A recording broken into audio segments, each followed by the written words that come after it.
नाशिकमध्ये शरद पवार यांच्या राष्ट्रवादीच्या वतीने शेतकऱ्यांच्या प्रश्नांसाठी मोर्चा काढण्यात आला।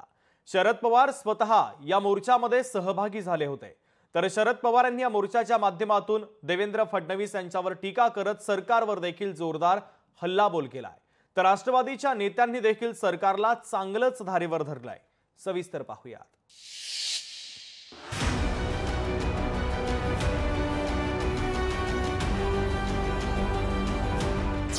शरद पवारांच्या नेतृत्वात आक्रोश मोर्चा, शेतकऱ्यांच्या कर्जमाफीसाठी एल्गार, शरद पवारांचा सरकारवर जोरदार हल्लाबोल।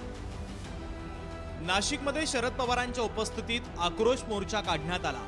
या मोर्चात मोठ्या संख्येने कार्यकर्ते सहभागी झाले होते। राज्यातील विविध समस्या, शेतकऱ्यांची कर्जमाफी आणि शेतकऱ्यांच्या अनेक प्रश्नांवर शरद पवारांच्या राष्ट्रवादीने आता आक्रमक भूमिका घेतली आहे। या मोर्चात शरद पवार, जयंत पाटील, सुप्रिया सुळे, जितेंद्र आव्हाड, रोहित पवार यांच्यासह राष्ट्रवादीचे अनेक महत्त्वाचे नेते सहभागी होते।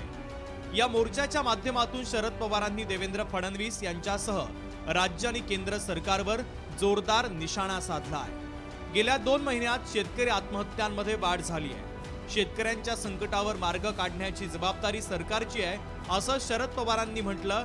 तर देवाभाऊ, भारताच्या आजूबाजूला बघा असा सल्ला शरद पवारांनी फडणवीसांना दिला। देवाभाऊंना माझी विनंती आहे, आजूबाजूला बघा, हिंदुस्थानच्या काय घडतंय ते। नेपाळमध्ये गेल्या 8 दिवसात काय घडले, राज्यकर्ते गेले, एक भगिनी आली, तिच्या हातात राज्य दिले गेले। आणखीन काय झालं मी त्याच्या खोलात जाऊ इच्छित नाही। शहाणपणा हा शिकण्याचं काम देवाभाऊ आणि त्यांच्या सरकारी करतील। या मोर्चाच्या माध्यमातून जयंत पाटील आणि खासदार सुप्रिया सुळे यांनी सरकारवर जोरदार हल्लाबोल केला। हे सरकार शेतकऱ्यांची कोणतीही जबाबदारी घेत नाही असं जयंत पाटलांनी म्हटलं।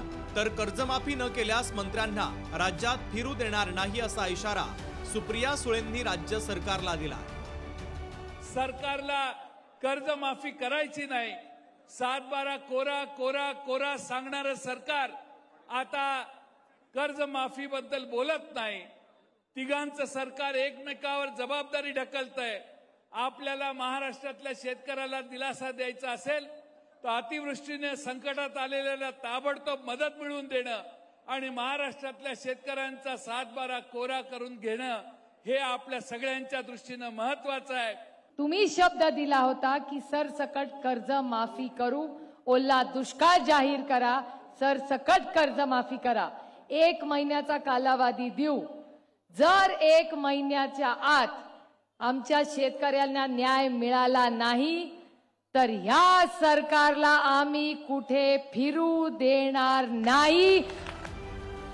या सरकारने शेतकऱ्यांना दिलेलं वचन पाळलं नाही असं म्हणत आमदार रोहित पवार यांनीही मोर्चाच्या माध्यमातून सरकारवर जोरदार हल्लाबोल केला। काय वचन दिलं होतं, काय शब्द दिले होते या सरकारच्या सर्व नेत्यांनी? कर्जमाफीबद्दल बोलले होते का नव्हते? मी मागे असणाऱ्या सर्व शेतकऱ्यांना विचारतो, या सर्व नेत्यांनी काय सांगितलं होतं? शेतकऱ्याला कर्जमाफी देणार का नाही देणार? पण या सरकारने या बाबतीत सर्व दुर्लक्ष केलं। या मोर्चामध्ये राष्ट्रवादी शरद पवार पक्षाचे नेते चांगलेच आक्रमक झाले होते। सर्व नेत्यांनी सरकारवर अगदी जोरदार निशाणा साधला। तर यावर आता भाजपचे नेते मंत्री चंद्रशेखर बावनकुळे यांनी प्रतिक्रिया दिली आहे। आम्ही सर्वांना न्याय देण्याचं काम करू असं बावनकुळे यांनी म्हटलंय। शेतकऱ्यांचा कोणत्याही परिस्थितीत नुकसान होणार नाही। प्रत्येक शेतकऱ्यांना त्यांच्या जमिनीचा मोबदला भूसंपादन कायद्याप्रमाणे मिळेल।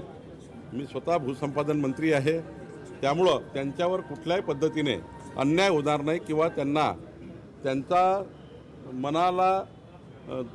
त्यांचं मन दुखवेल असं काही राज्य सरकार भूमिका करणार नाही।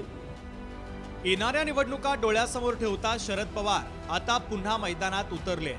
या मोर्चाच्या माध्यमातून एक प्रकारे शक्ती प्रदर्शन करण्याचा प्रयत्न शरद पवारांच्या राष्ट्रवादीने केला। फुटलेला पक्ष आणि विधानसभा निवडणुकीत पक्षाची झालेली पिछेहाट पाहता यातून सावरण्याचा प्रयत्न शरद पवारांची राष्ट्रवादी करते। ब्युरो रिपोर्ट, लोकशाही मराठी.